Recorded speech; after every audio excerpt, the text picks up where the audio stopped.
the Lounge with Travefy Academy, where we get to hear from travel industry voices and experts to learn more about their story and also what they see on the horizon for travel professionals. And I'm Stephanie Grice, and our guest today is Emma Weissmann, managing editor at TravelAge West. So welcome, Emma. This is so exciting to have you here today. Hi, Steph. I'm so happy and honored to be here on the show. I'm really excited. Oh, no, this is cool. And the roles have changed a little bit because you have podcasts too, and now I'm interviewing you. Honestly, like I was saying just before we hit record, I am really nervous right now, which is a little weird for me because normally I'm interviewing people, right? And I'm like, oh, there's no worries here because I'm just asking the questions. And now I'm like on the other side of things. I know. It is one of those things you like never realize. And you're like, oh gosh, I have to think. But I know this is going to be good though. I know this is going to be so good because even just talking to you, because just picking your brain, because you get to talk to so many people in the industry, all the experts, fellow travel agents. It's going to be really cool. So I am excited. So thank you so much for being on here. Of course. Of course. Yes. And okay. So the first question, super easy, super easy. Good. But I'm really curious though. Oh yeah. We'll do it easy here is how did you find yourself in the travel industry? So I guess you could say, and actually this is like literal, that I was born into it because back in the 80s, my parents actually started a travel textbook company for travel agents, and it was called Weissmann Travel Reports. It's this subscription service where agencies could sign up, and this was like pre-internet. So they would get these books, these massive textbooks that had information on every single destination in the world and like what you need to know if you're going there, what you should know if you're selling a particular place. And it kind of took off. So that was called Weissmann Travel Reports. And when I was born, my parents were running it. And then in 2001, my dad, Arnie Weissmann, he sold the company to North Star, which is the parent company of TravelAge West, which is the magazine I work for. So it kind of all comes full circle. But yeah, I guess you could say I was born into it. I grew up around travel agents. I went on fam trips during like my summer vacations and spring breaks and press trips. My dad was always the journalist writing about it for Travel Weekly, where he still is. And yeah, it's in my blood. And I'm so happy to be here. And I don't really see myself ever leaving the industry. That is so cool. That's awesome. It's a family business. I love that. It's a family business. And Weissmann Travel Reports doesn't exist anymore, but it's under a new name, Travel 42. It's still a subscription service for advisors, but it's in a different form. It's digital and, it's not quite the same, but we still have those old hard textbooks in our house. And I love it because I look at it. My mom is on the cover of it with the Great Wall of China behind her. And I just think it's so cool. Like, it's just one of those like really cool, fun facts about my family. So that is really, really neat. How many books are there? Like, do you know in total? I don't know off the top of my head, but I know that it constantly had to be updated, right? As destinations change and new things come in. And so the subscription service, and I don't want to like misquote this, but it may be yearly, maybe more than that. I'll have to check with my parents, but we have a lot of books at my house. That's awesome. That's so cool. I love that. And so, I mean, really, really awesome, cool story. And with travel advisors, whether they're getting into the industry, because I think like most of us get in the industry, especially because we love travel. It's really, really awesome. And I know that with the pandemic and the Great Resignation, there's been so many people entering the industry, which is really cool. But then there's still so many, veterans still just going strong and seeing the impact of where, again, the past couple of years, everyone's like, okay, now I see the value of a travel advisor if they didn't know that before. And so what are, some of your favorite resources for both of those different types, whether you're starting out as a travel advisor in the industry or you are a veteran? What are your favorite resources that you see?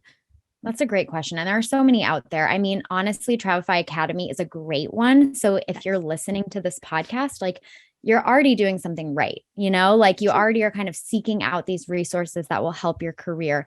But I have a few others that I like. First, obviously, the Travel Institute is a huge one. It's been around for years and years. And back in the day, decades ago, travel advisors were going to travel school. They were actually going to a school and learning about what it takes to become a travel advisor. That doesn't really exist in the traditional sense, but the Travel Institute has some great certification courses. And one of them is a certified travel counselor. You can be a certified travel associate. These certifications do cost money, but from my understanding, it's a really good way to build your foundation and the skills that it takes to be a good travel advisor. So the Travel Institute, that's the first one that I would suggest checking out. Another good certification comes from the Family Travel Association. So if you specialize in selling multi-generational trips, or you have a lot of clients with families and young kids, you're definitely going to want to check out the FTA.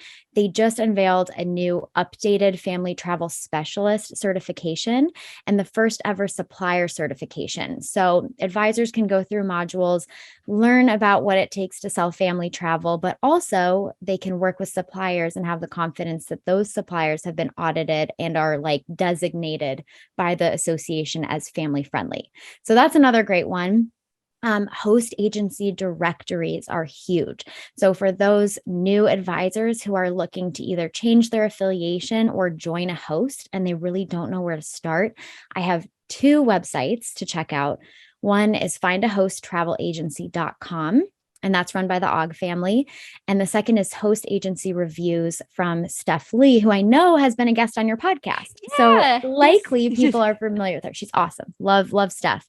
But what I love about those two resources is they're kind of like a Yelp for travel advisors, so you can go on, you can read reviews of the different host agencies, the consortia, and really figure out what fits your needs the best. And one of the things about Find a Host Agency is they have this filter that you can search through 18 categories and really narrow down what you're looking for in a host. Really great tool to use. And then something special about Host Agency Reviews, and Steph might have talked about this on the podcast, is they do an annual travel industry survey. So they're collecting a lot of really cool data about the travel industry. And they're just a great resource for people, especially if they're coming in or they're maybe choosing to change their affiliation once they've grown out of whatever host agency that they formerly were a part of. And the last one, and arguably one of the most important ones, is ASTA, the American Society of Travel Advisors. If you are listening to this and you're not a member of ASTA, please consider becoming a member. They are the National Association for Travel Advisors, and the team over at ASTA works tirelessly to fight on behalf of travel advisors on issues on the Hill. So one of the ones that they just were working on was how a new Department of Transportation rule might affect a travel advisor's role in issuing airline refunds to a consumer. And are they responsible for doing that? Is it, the tour operator? Like there's a lot of nuances that are hard for us regular folk to understand, but ASTA's team is really digging into it. Everything from that to what rights independent contractors have, or they helped travel agencies file small business administration loans at the height of the pandemic. They're just a fantastic resource. They also have their own certification program called the Verified Travel Advisor, or VTA program. And what I really like about that certification is they have modules on things that you wouldn't necessarily think of if you're just learning about how to be a travel advisor. What are your legal obligations if you're a travel advisor?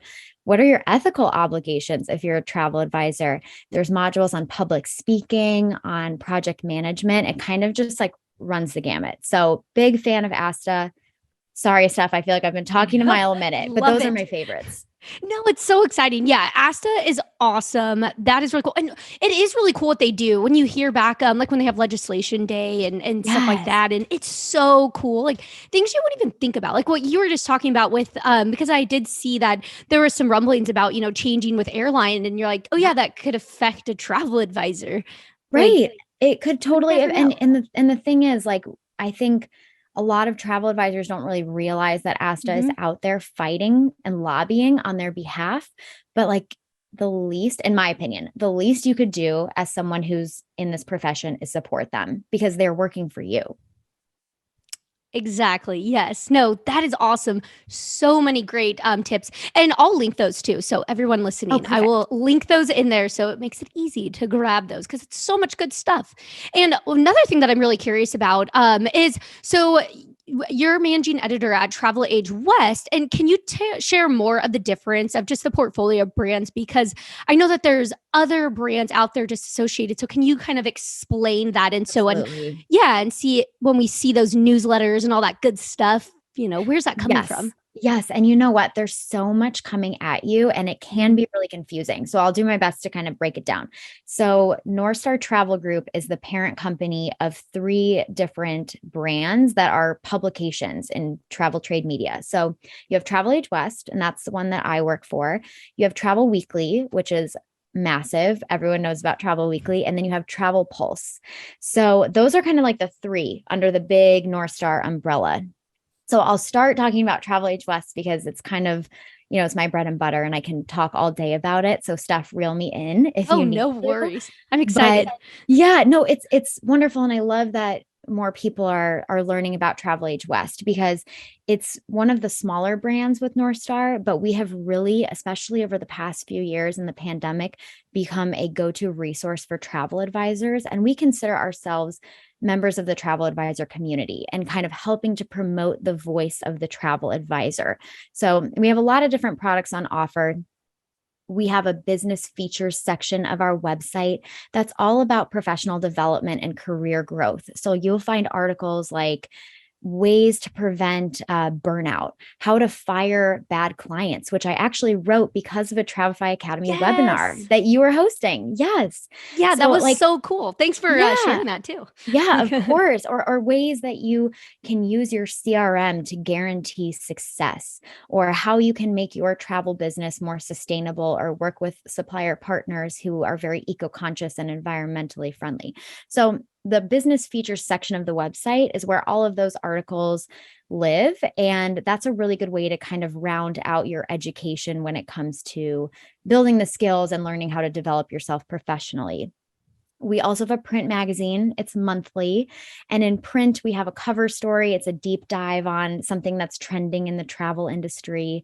We have e-newsletters, and we have a ton of them, but you can go on our website and subscribe to the e-newsletters that are most fitting for you. So we have cruise, river cruise, Hawaii, Caribbean, Europe. We have family travel, adventure travel, and then we have a daily newsletter. Oh, and Mexico. Can't forget Mexico. And a daily newsletter that kind of rounds up all of the top articles of the day. So e-newsletters, that's coming from TravelAge West. That's most likely what you'll see is a roundup of articles. We do have the print issue, like I said, which if you want to subscribe, you can reach out to me. And then we also have two podcasts. And this is where I get really Yes. like jazzed up. Yeah. So one of them is called Humans of Travel. And that's kind of like, if anyone's familiar with Armchair Expert, it's similar to that. It's like a one-on-one interview, a deep dive into somebody's life, someone in the travel industry. And we've had guests that range from travel advisors like Valerie Wilson. We have people like Shannon Stoll from the ATTA. We had the co-founder of Toomey Luggage on. As long as they have a connection to the travel industry, I want to talk to them. I want to hear their story. That podcast is best for people who, might be driving to work or going on a long walk and they just kind of want to lose themselves and listen to somebody else's story. So that's Humans of Travel. I also co-host Trade Secrets with Travel Weekly. So it's a co-branded podcast, and it's kind of like a Dear Abby style podcast. So travel advisors reach out to us with questions about professional development. It can be anything from how do I charge a service fee, or how do I make it so that I don't get pushback from my clients when I do this, to how do I prevent burnout, or how do I sell a certain product like small ship cruising or a destination like Germany. Like it's really kind of all encompassing as long as it has to do with travel. And then when we get those questions, we invite an expert on, veteran advisor, sometimes a supplier, and they'll address it. And we'll have kind of a discussion around that. That one's really fun. And you can find both of those podcasts anywhere that you find podcasts, Spotify, Apple Podcasts, wherever. The last thing I want to talk about is and it's kind of a two-parter. We have events. So the Trendsetter Awards is one, and that takes place at our Wave Awards Gala, usually in June in Los Angeles. And we highlight exceptional travel advisors at the Wave Awards Gala who have done something unique in marketing or social media or group booking. We have a rock star under 40 travel agent category. So these are all things that travel advisors can apply for or nominate somebody else. And then we invite the runner-up and the winner to come to our gala, and we hand out the awards. We've got great sponsors and some cool travel prizes. So if you're looking for some application to that, just let me know and I can email that, or stuff we can link it maybe in the show notes. And then the last thing I'm almost done, I promise. The last thing TravelAge West puts on is the Future Leaders in Travel Retreat. And that just took place this year in Mexico. We were in Cabo, and we invite a small group of travel advisors, usually around 45, 50, between the ages of 22 and 37, who we deem to be really innovative and like the future of the travel industry. So they do have to apply, and it's a pretty rigorous process. We hand select them, we bring them down to Mexico. We have workshops, educational sessions, networking panels, and it's just a really good opportunity for advisors who are early in their careers to get to know each other, to learn from each other, and also rub shoulders with supplier partners who are also in similar stages of their career. So that's TravelAge West. And there's a lot there. Travel Weekly and Travel Pulse are a little bit different from TravelAge West in that Travel Weekly, I kind of like to say that they're more the New York Times of the travel industry, whereas TravelAge West might be the travel and leisure. We have a lot more first person destination features or human interest pieces with travel advisors. Travel Weekly is the news. If it's happening in the travel industry, they're on it. They are covering it. They have a robust staff of reporters whose job it is to just figure out what's going on and report on it in a really timely manner. So that's kind of how I distinguish those two.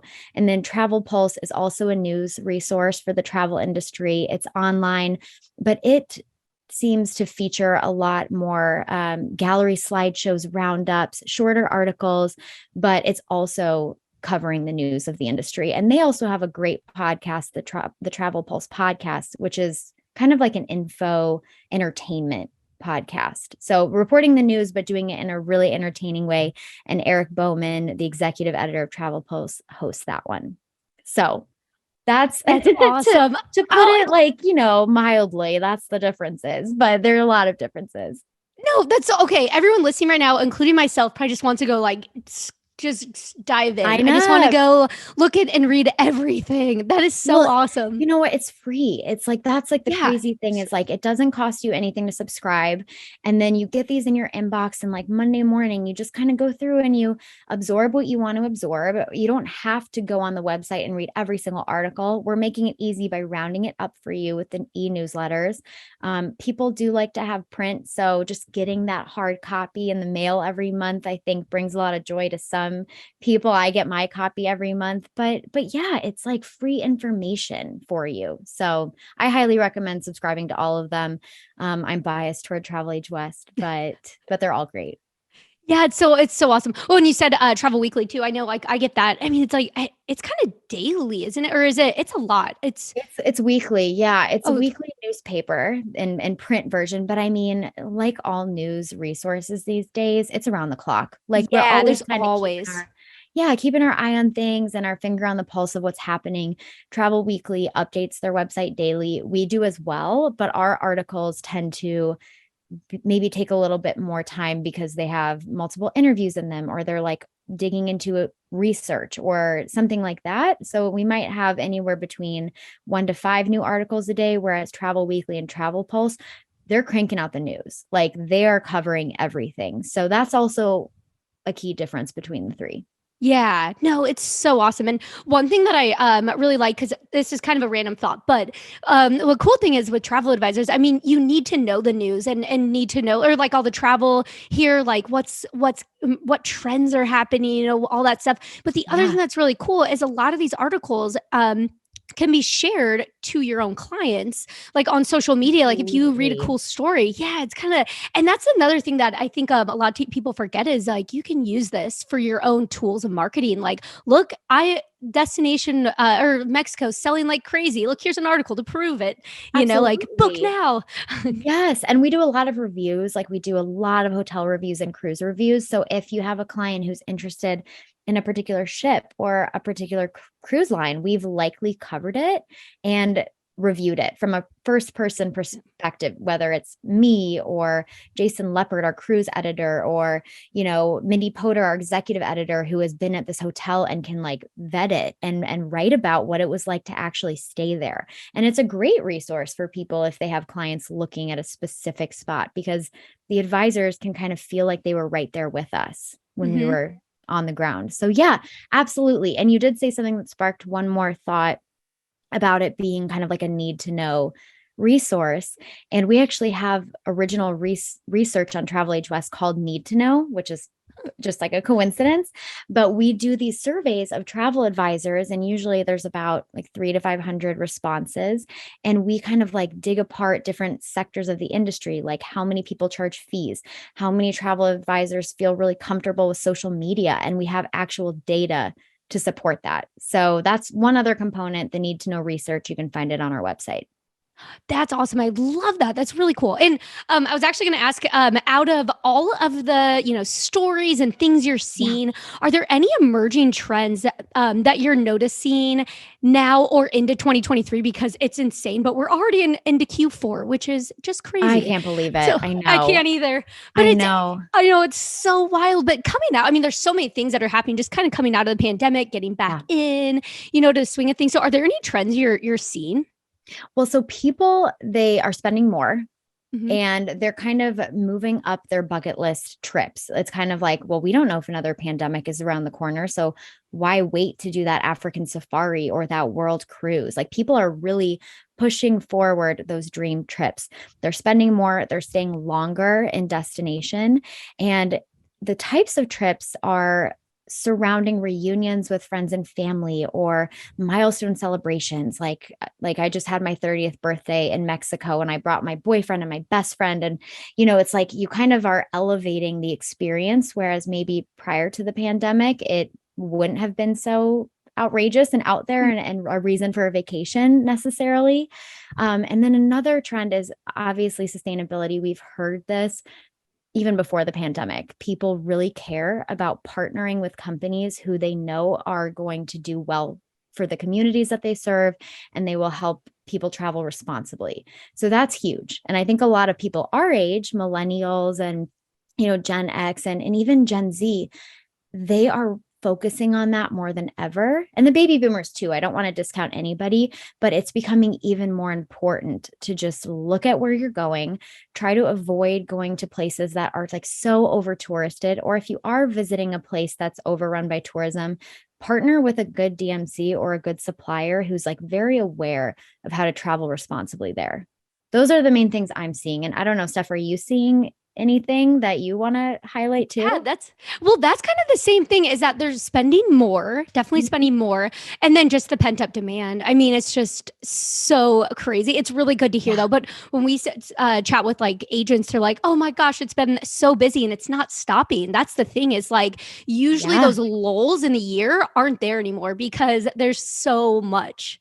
So it's a It's really so great true. problem to I don't have. see it slowing down at all. And I Mm-mm. know that, like, with inflation and there's all these geopolitical events happening right now. And for some people, that might make them think twice before, forking over a ton of money for vacation. But it's not really the trend that we're seeing at this moment. Like, international travel is back and it's going at this point even at or above 2019 levels. So Yeah. it's not stopping people from hitting the road. It is, and you're noticing it because well, you just got back from Jordan, which is super exciting, Yes. and Yes. like I could so. talk about that all day. That's Oh, another sounds podcast. awesome! Yeah, we'll do its own little destination focus on there. Yeah. But I'm starting to see that though, just people on Instagram, like and friends and stuff. It's like every other day now. I'm like, oh my gosh, I haven't seen this for a couple years. Like just even in a personal Yeah. way, like you really are seeing it a lot more. Just so Absolutely. cool. And a travel advisor's job is like, it's harder than ever. So that's why it is so Mhm. important to be in the know with what resources are out there for you, because it's an ever evolving profession. And it's like it's changing depending on the consumers and what's happening in the world and the economy. Like it's constantly changing. And right now is we're really kind of coming out of something that was a crisis, and it's just propelling us through. And it's still a bumpy road. There's still challenges, but travel advisors can really shine right now. There's a lot of Yeah. opportunity there. I love that. Travel advisors can shine right now. They Yes, can I shine. love it. Little I pull love it. quote. Yes, it's so great. This has been so amazing. I mean, all the resources are just so amazing. I'm gonna have to go back and I'm gonna write them all, so we'll have them in the show notes. I'll send But them to you. No oh worries. yeah, oh thank Yep. you. Makes it easy. Yes. Nice. It's so awesome. But before we go though, we Mhm. like to do rapid fire questions. I don't Oh know if you've gosh. seen it. I'm not going to tell you this is going to be all new. It's going to be, but it is so much fun and really what we like Okay. to do. So there's 6 questions, I believe. 6 questions. They're all fun travel Okay. related questions. Okay, great. So are I'm you ready? ready. Okay, here we I'm go. ready. Okay, so the first one is, what is your favorite travel movie? Oh my gosh. I've Favorite stumped travel her. movie. Oh my gosh. Okay. I have to think about this one because all the things that are coming to mind are like really inappropriate to say right now. Like Okay, one now of I them need is to know. like, oh, like Titanic. Well, okay, Oh it sunk yes. and on the journey. So we don't really Yes. want to talk about that. Okay. So actually one of them, and I don't even think it's out yet, but a couple years ago, I climbed Kilimanjaro with a Oh, cool. really great tour operator called Tusker Trail. And Eddie Frank, the owner of Tusker Trail, did a movie about all of the porters on Kilimanjaro. And I believe it's called The Kings of Kilimanjaro. And I'm going to have to Ooh. double check, but I watched it a few weeks ago and it is emotional. It's like showing this travel experience from a completely different side because you're seeing it from the guide's perspective, from the porters and all the people who have climbed that mountain like 15,000 times, but that's their livelihood. And it honestly, regardless if you've climbed the mountain or not, it's a must watch. So, and I think it's actually either just come out or it's coming out in a couple of weeks. I'll send you a link. But Yeah, that's so fantastic cool. film. Oh, that sounds really cool. Love that kind of stuff. So just emotional and that's Yeah. crazy. That's really cool. And okay, so another question here is, what is, I know this is going to be might be a tough one, but what is your Okay. favorite destination you've traveled to? Oh my gosh, that's I so know hard. this one always gets people. They're like, "Come on." Okay. I might need to do it by like continent. Is that fine Yeah, to that's do? fine. Okay, Totally. Japan for Asia. Loved Japan. Want to go back so badly. Africa, Uganda. That was my first safari, and it just holds a really special place in my heart. And I know there's a lot of different countries in Africa where you can go on safari and see really cool things, but Uganda holds a special place for me. For Europe, I would say probably France. I took 6 years of French, so I Oh, just felt very nice. at home in France, and I am a little bit French too in my heritage. And then honestly, Jordan was incredible when it comes to like Asia and the Middle East, and Israel as well has been awesome. Not Asia, but you know what I'm saying. So Yeah. yeah, I mean, I've never been to South America. I would love to go there. Never been to Australia, but I think those are my tops. Those are good tops. That's awesome. Really Thank you. cool. Thank you. And so, kind of a little reverse to that question is, what do you think is the most underrated destination to visit? So I went to a place a few years ago called the Solomon Islands, and it's near Papua New Guinea, kind of in like the South Pacific. And I would say it's not quite ready for everybody. So if you're an adventurous person, if you don't mind staying in a place that might be a little rustic or a little off the beaten track, it's a really unique destination. You'll learn a lot going there, but it's not for the faint of heart. If you're a diver, you will love it. There's a lot of World War II crash sites and a lot of exploration. There's a ton of islands around there, but so Solomon Islands, but it's hard to get to. It doesn't have a ton of tourism infrastructure, so you can't really go thinking you're going to stay at a 5-star hotel and it's going to be exactly like going to a 5-star hotel in Mexico. Um, but I think it's going to start to get, bigger. I think so, but That's definitely, cool. definitely underrated right now. I love that. That's really cool. I'll have to look that up because I know I've heard of it, and I feel like I can't remember how I've heard of it, but I feel like it's related to something. So I'll have to look that up. That's interesting. I Yeah. like that. Yeah. And okay, so another question here is, what is the best meal that you've ever had while traveling? Well, honestly, I just in Jordan, I stuffed myself with so much hummus and falafel and Oh, that tabbouleh was so salad. good. My Yeah. stomach was pretty angry at me by the end of the trip, but Mediterranean food, there is nothing like it. And just the flavors. And I don't think I had a bad meal while I was there. So I'm going to have to say the meals in Jordan and leave it as general as that because I really don't think I ever had a bad meal there. I like that. Oh, that sounds so good too. Love that. Love it. Okay, so this question, actually, I lied earlier. This might be the hardest one that you have to answer, but maybe not. Okay. We'll see. So, what would you say? I'm going to do this a two-part just because you are an editor. Is Okay. what is the last great book that you read? And doesn't have to be travel related. And then what Okay. is the last great article that you read? Ooh, okay. Yeah, I knew that one. I This was is like, gonna be this is a hard. good Usually one. I okay, okay, okay. So I just read Crying in H Mart. If you're Oh, yeah. familiar with Japanese Breakfast, she's a musician. It's her memoir, and she talks a lot about kind of the process of watching her mom. This is really, really sad, become really sick with cancer, and she had to care for her.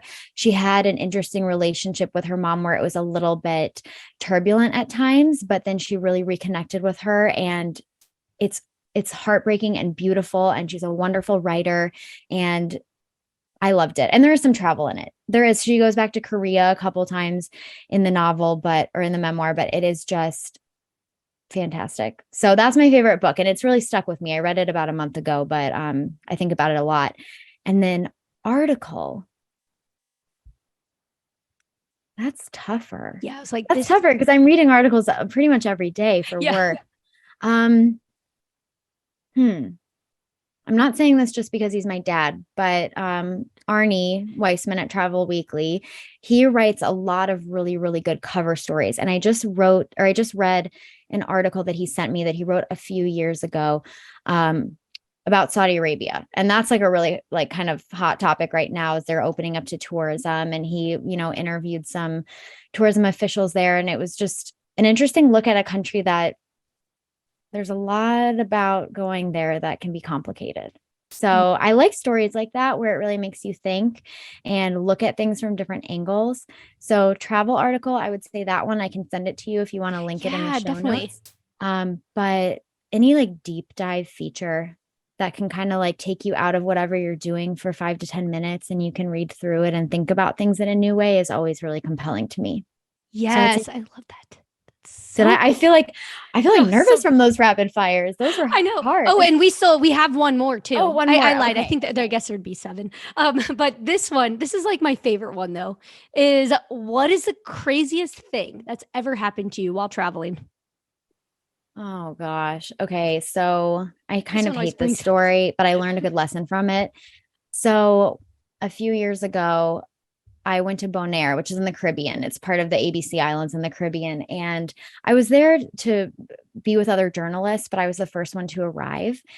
And I get to the airport and it was super late at night, like maybe like 11 p.m. And of course, like my phone is not working. And I'm hoping that there's someone there to pick me up and take me to the hotel. There's no one there. And these people came up to me and everyone's trying to offer me a ride. And I didn't really know what to do. But I finally got into a taxi with a couple. It was like a man and a woman. They seemed really nice. And I kind of just said like, "Oh yeah, thank you." Like we negotiated a price. And I said my friends are at the hotel waiting for me because I didn't want them to know I was alone. Like Good safety call. 101. Like Yeah. first of all, don't get in a car with strangers, which I already had done, which is bad. Yeah. True. But second, don't let them know you're alone. So we're in the car and I'm like making up this whole thing about I have friends at the hotel waiting for me. We get to the hotel and it is completely dark and locked, like pitch black. And they're like, "Oh, like we'll wait for your friends to come get you. Like, no worries. Like, we'll wait." And of course, there's no friends. So I'm just like, what am I going to do? Like, I'm literally in the middle of Bonaire, this little island. Like, I trust these people, but I don't know why they're strangers. Like, so I got out of the car with my suitcase and basically walked around the perimeter of the dark hotel until a security guard found me and was able to let me in. And looking back, I just feel so silly about that. Like, now, knowing what I know now, I would never have done that and gone about it that way. But oh, that was the craziest because I was panicking. I was just like, Oh, what am yeah. I going to do? Am I going to sleep on the street outside this hotel tonight? Like, what is happening? So, and it was all like a misunderstanding. Like there was supposed to be someone to pick me up and there something got lost in translation. But I would say in the future, don't leave the airport until you can make contact with somebody who can help arrange something for you. So that would be the biggest Yeah, that's takeaway and probably the craziest travel story. oh my gosh. Well, I'm so glad it No. worked out. But that's also weird that it was dark hotel or like it was like closed. It was, You could I just know, because it's so small. There's not a lot of tourism there. So it was like, I guess the mm, hotel just like closed for the night. And there was just no way in. Luckily, there was a security guard on duty who was able to help me, but I felt so silly after that. I oh really man, yeah, did. And lesson learned, I it's know. And I ended up got into the okay. room, it ended up okay. I called my parents and my mom was like in Target and she was like, "Oh, glad you made it there safe," like unfazed about Yeah, like you're everything. like, And I was like, my life flashed before my eyes multiple times. yeah, Like, yeah. oh my But gosh, oh, crazy. that is super crazy. But it's I could just ask you so many questions about all the travel things. It's so intriguing. And but I just want to thank you so much again for sharing tons of expertise. I mean, literally, there's going to be link after link after link for everybody to go check out after this. So really I've awesome. loved it. I've loved getting to know you better, Steph. And thank you so much for having me. And Oh anyone who wants yes. to reach out to me, you can email me. My email is eweissmann, and there's two S's and two N's in Weissmann. So EWEISSMANN at TravelAge West.com. And I'll respond like, Perfect. please reach out to me with article ideas if you want any more information about any of the things I shared on the podcast. Please reach out. I'd really love to hear from you. And I love connecting with travel advisors. That's awesome. Look, we have the lounge. We have a new friend on the lounge. It's Yes. so exciting. I love that. So I'll come cool. back anytime. Anytime. Yes. Hey, we might just do that. You never know. I could I'm here for easily you. will. Yes. And thank you so much again. And thanks everyone for tuning into this episode of the Lounge with Travefy Academy. And of course, to our special guest, Emma, for joining us here today. And be sure to subscribe to our podcast or subscribe to our YouTube channel for all of the latest episodes. And we hope you enjoyed our conversation today and join us again. But for now, stay safe and we'll catch you on the next flight. Bye, everyone. Thank you. See ya.